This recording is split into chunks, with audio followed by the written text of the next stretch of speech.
रिधि सिधि सिर धरे मुनि बरबानी, बड़ भागिनिया पुहि अनुमानी। कहे परशे पर सिद्धि समुदायी, अतुलित अतिथि राम लघु भाई। मुनि पदि बंदे करिय सोई आजू, होय सुखी सब राज समाजू। असि कहि रचे रुचिरि गृह नाना, जेहि बिलो की बिल खाहि बिमाना। असि कहि रचे रुचिरि गृह नाना, जेहि बिलो के बिल खाहि बिमाना। रिद्धि सिद्धि ने मुनिराज की आज्ञा को सिर पर चढ़ाकर अर्थात उसको मानकर अपने को बड़भागिनी समझा। सब सिद्धियां आपस में कहने लगी कि श्री रामचंद्र जी के छोटे भाई भरत ऐसे अतिथि हैं जिनकी तुलना में कोई नहीं आ सकता है। अतुलित अतिथि राम लघु भाई। अतः मुनि के चरणों की वंदना करके आज वही करना चाहिए जिससे सारा राज समाज सुखी हो। ऐसा कहकर उन्होंने बहुत से सुंदर घर बनाए जिन्हें देखकर विमान भी बिलकते हैं अर्थात लजा जाते हैं। भोग विभूत भूरे भरी राखे, देखत जी नहीं अमरे अभिलाषे।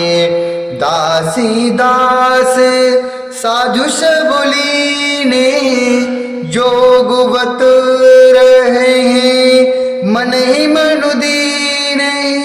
सभी समाजो सजी सिद्धि पलु माही, जे सुख सुरो पूरे सफने नाही।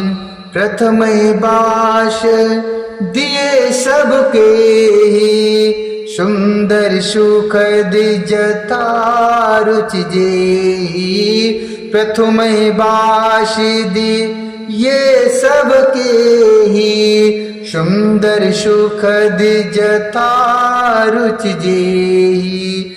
सुंदर सुखद जथा रुचि जेहि। उन घरों में बहुत से भोग अर्थात इंद्रियों के विषय और ईश्वर अर्थात ठाट बाट का सामान भरकर रख दिया, जिन्हें देखकर देवता भी ललचा गए। दास ही दास सब प्रकार की सामग्री लिए हुए मन लगाकर उनके मनों को देखते रहते हैं अर्थात उनके मन की रुचि के अनुसार करते रहते हैं।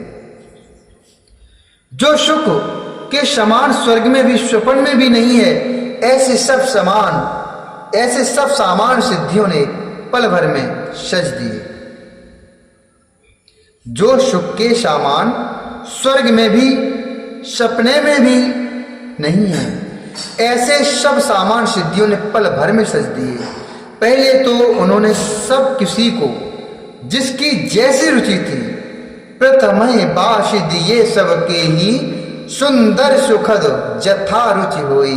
जैसे ही सुंदर सुखदायक निवास स्थान दिए।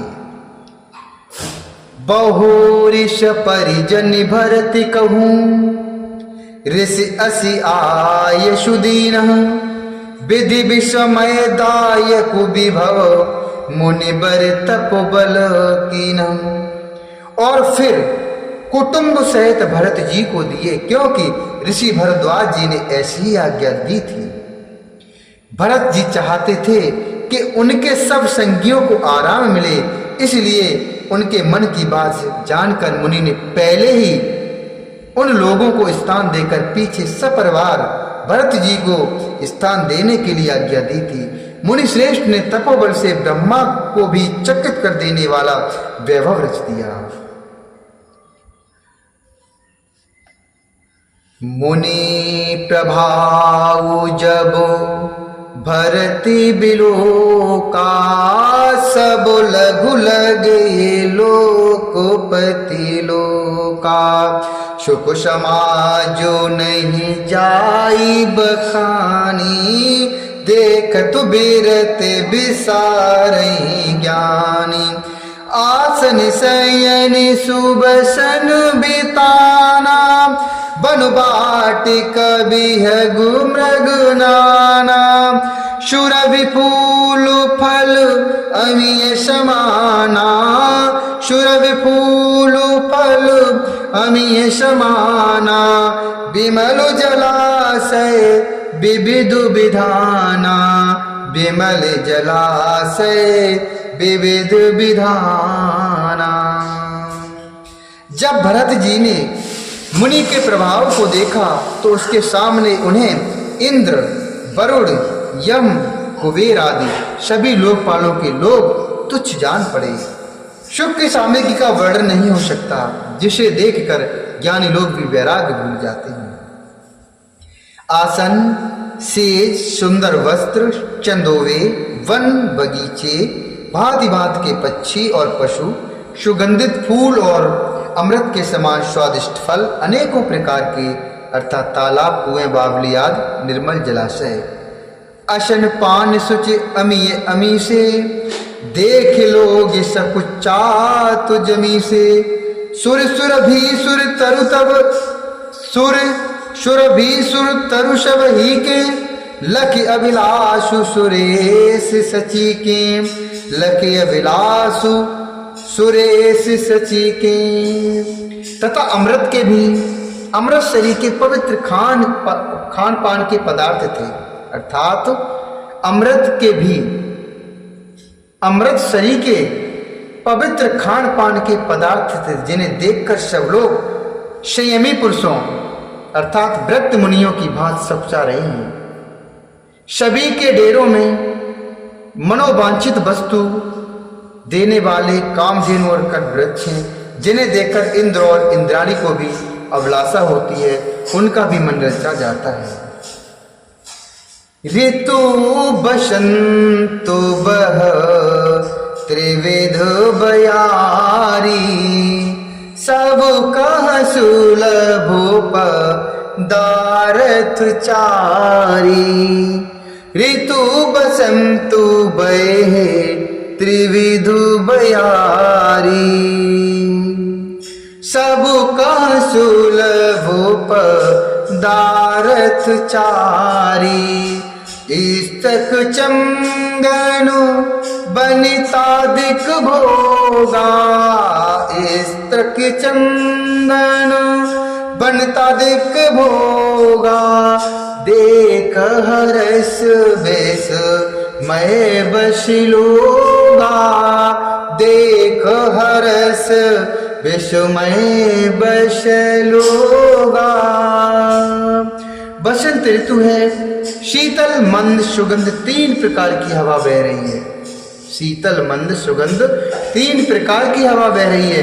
सभी को धर्म, अर्थ, काम और मोक्ष चारों पदार्थ सुलभ हैं।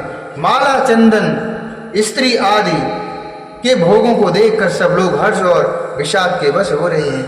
हर्ष तो भोग सामग्रियों को और मुनि के तपहा प्रभाव को देखकर होता है, और विषाद इस बात से होता है कि श्री राम के वियोग में नियम व्रत से रहने वाले हम लोग भोग विलास में क्यों आ फंसे। कई इनमें आसक्ति होकर हमारा मन नियम व्रतों को त्याग न दे। संपत्ति चकई भरतु चक, मुनि आयस खेलवारो। तेन से आश्रम पिंजरा, राखे भाविनुसारो। तेन से आश्रम पिंजरा, राखे भाविनुसारो।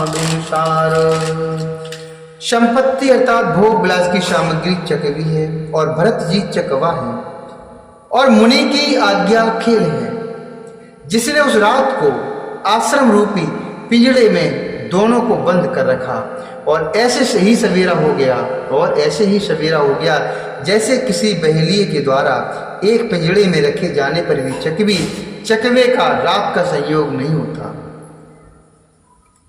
जैसे किसी बहेलिए के द्वारा एक पिंजड़े में रखे जाने पर भी चकवे का रात को संयोग नहीं होता, वैसे ही भरद्वाज जी की आज्ञा से रात भर भोग सामग्रियों के साथ रहने पर भी भरत जी ने मन से भी उनका स्पर्श तक नहीं किया।